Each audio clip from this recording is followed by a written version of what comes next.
Kaya mo bang ialay ang iyong buhay para sa Panginoon? Ako po si Father Fiel Pareha at ito po ang ating segment, ang Daily Devotion, na kung saan tayo po ay magdarasal, magbabasa at magninilay kasama ng salita ng Diyos sa buong taon. Manalangin tayo. Sa ngalan ng Ama, ng Anak at ng Espiritu Santo. Amen. Halina, banal na Espiritu, liwanagan mo ang aming puso at isip, nang maunawaan at may sa buhay namin ng iyong salita. Amen. Our Bible passage for today is from the book of the Acts of the Apostles, chapter 7, verses 54 to 60, and I read it for you. When they heard these things, they became enraged and ground their teeth at Stephen.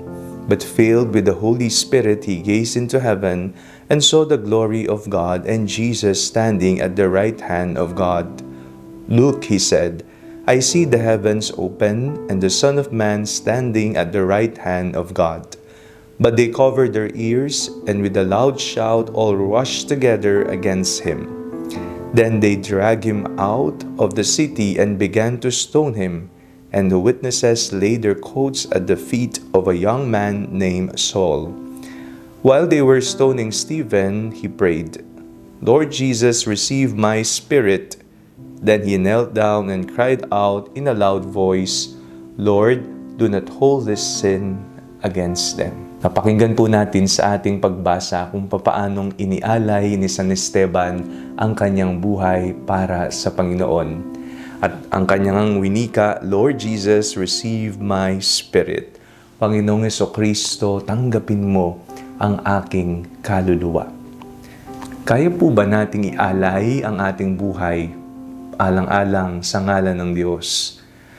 Kung iisipin po natin, sa ating pong pananampalataya, di ho ba tayo nagpapahayag ng kanyang salita, pinagninilayan natin ito, tayo ay tumutulong sa ating kapwa. Pero kung mas palalalimin natin ang ating pagpapahayag, kagaya ni San Esteban, may aalay din natin ang ating buhay para sa Diyos. Ito na po siguro ang pinakadakilang pagmamahal.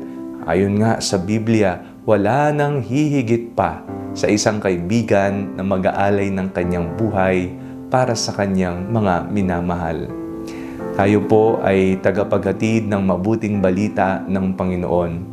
Pero sa ating pangangaral, lakipan po natin ito ng mga konkretong halimbawa ng pananampalataya natin.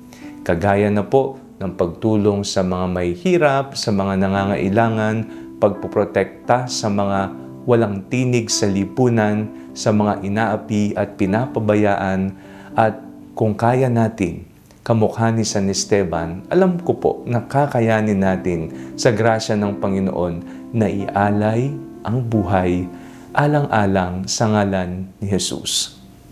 Iba-iba po ang paraan ng pagiging martir. Meron tayong tinatawag na bloody martyrdom at meron din namang white martyrdom na tinatawag.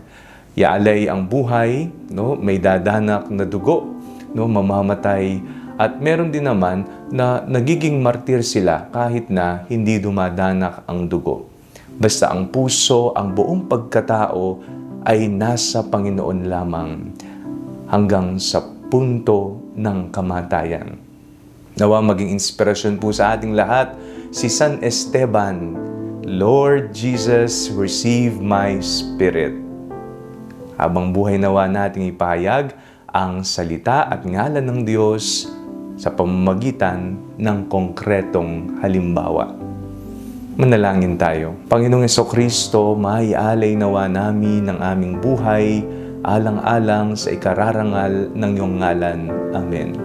Sa ngalan ng Ama, ng Anak at ng Espiritu Santo. Amen.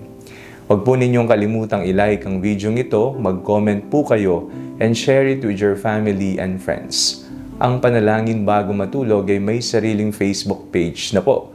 Huwag niyo pong kakalimutang mag-like at mag-follow dito, and do not forget to subscribe to our YouTube channel.